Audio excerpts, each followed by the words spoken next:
और यहाँ पर संजय राउत ने, देखिए जिन बातों का मैं जिक्र कर रहा था, अभी ताज़ा बयान आ गया है। शिवसेना उद्धव ठाकरे गुट के राज्यसभा सांसद हैं, वो कह रहे हैं कि चुनाव आयोग के बारे में लोगों के मन में शंकाएं हैं। सुन लेते हैं उनकी बात। इलेक्शन कमीशन के बारे में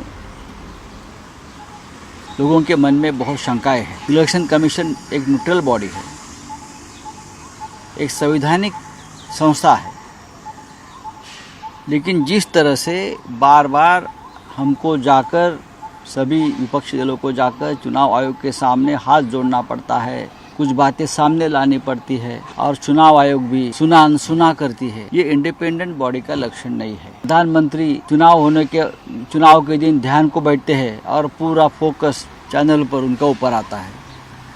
ये एक प्रकार से आचार संहिता, कोड ऑफ कंडक्ट का उल्लंघन है। चुनाव आयोग बीजेपी की एक्सटेंडेड ब्रांच, बीजेपी की एक शाखा इस तरह से काम करे। तीखा हमला है ये। तो ऐसे में जो आप कह रहे थे कि सवालों के जवाब होने चाहिए, 3 बड़े सवाल जो आप चाहेंगे कि चुनाव आयोग को उनके जवाब देने चाहिए, वो कौन से सवाल? एक तो सबसे ताजा सवाल यही है जिसकी हम लोग ब्रेक में भी चर्चा कर रहे थे, पोस्टल डाक वाले मतपत्रों का सवाल है।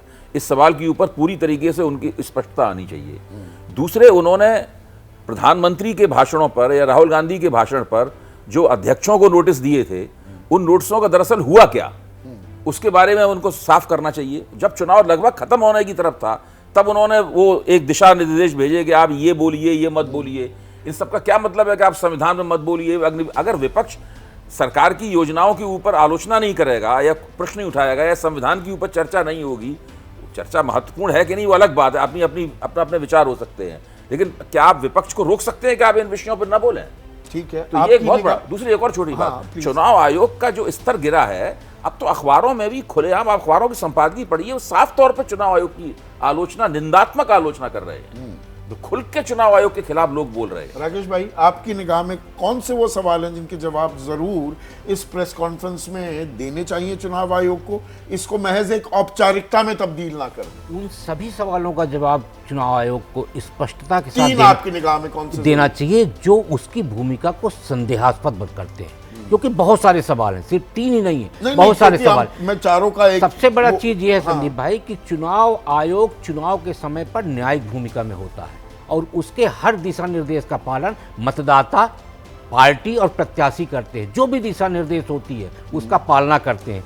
ऐसे में उसकी भूमिका संदेहास्पद होना सबसे खराब है, क्योंकि भारत के चुनाव प्रणाली की दुनिया के कई देशों में प्रशंसा हुई है। तो चुनाव आयोग को सबसे पहले ये करना चाहिए कि चाहे वो वोट ऑफ परसेंटेज का मामला हो, चाहे जो भी मामला हो, उन सारी स्थितियों को स्पष्ट करना चाहिए। तभी निष्पक्ष चुनाव आयोग की निष्पक्षता सामने रह पाएगी और भारतीय जनमानस भरोसा कर पाएगी। विजय, सवाल कौन से हैं जिनके जवाब आप सुनना चाहेंगे? मैं सवाल समझना चाहता हूं। एक तो ये कि जिस तरह से अपने आप को एक निष्पक्ष दिखाने के लिए उन्होंने अलग अलग तरीके के नोटिस अलग अलग लोगों को भेजे। कुछ ऐसे लोगों को नोटिस भेजा जो चुनाव लड़ ही नहीं रहे, लेकिन उनको आपने कहा कि चुनाव प्रचार पर रोक लगेगी, नहीं लगेगी या क्या करेंगे? रणदीप सुरजेवाला 48 घंटे, क्योंकि इलेक्टोरल उसमें प्रोसेस में वो नहीं है ना शामिल।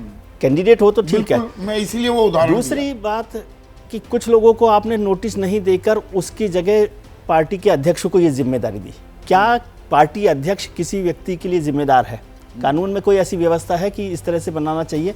और यदि ऐसा है तो अभय जी ने जो कहा, क्या उसका कोई जवाब मिला और उस जवाब पे चुनाव आयोग ने क्या कार्रवाई की?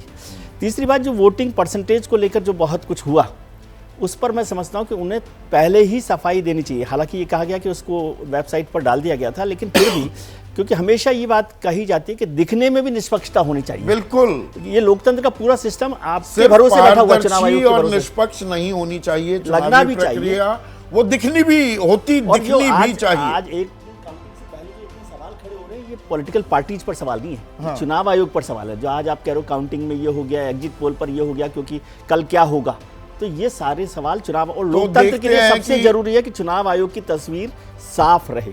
तो देखते हैं, इंतज़ार की घड़ियां 13 मिनट बाद है ये प्रेस कॉन्फ्रेंस। इन सवालों के जवाब मिलते हैं या नहीं, और इन सवालों के जवाब दरअसल स्वस्थ, निष्पक्ष और पारदर्शी, तो मैंने बात कई बार कह दी, स्वस्थ लोकतंत्र, एक मजबूत लोकतंत्र के लिए इन सवालों के जवाब जरूरी भी हैं। तो हम वो इंतजार करेंगे। जैसे ही घड़ी का काटा दोपहर 2:30 पे आए, बबीता जी का दिल सास बहू साजिश के लिए मचल जाए। और ये है इनकी बहू, पूरे दिन ऑफिस की टेंशन हो जाए गॉन जब ये करें अपना फेवरेट शो फ्री टाइम पे ऑन। इनकी तरह आप भी देखें अपना फेवरेट शो अपने टाइम पर और डाउनलोड कीजिए एबीपी लाइव ऐप अपने स्मार्ट टीवी पर।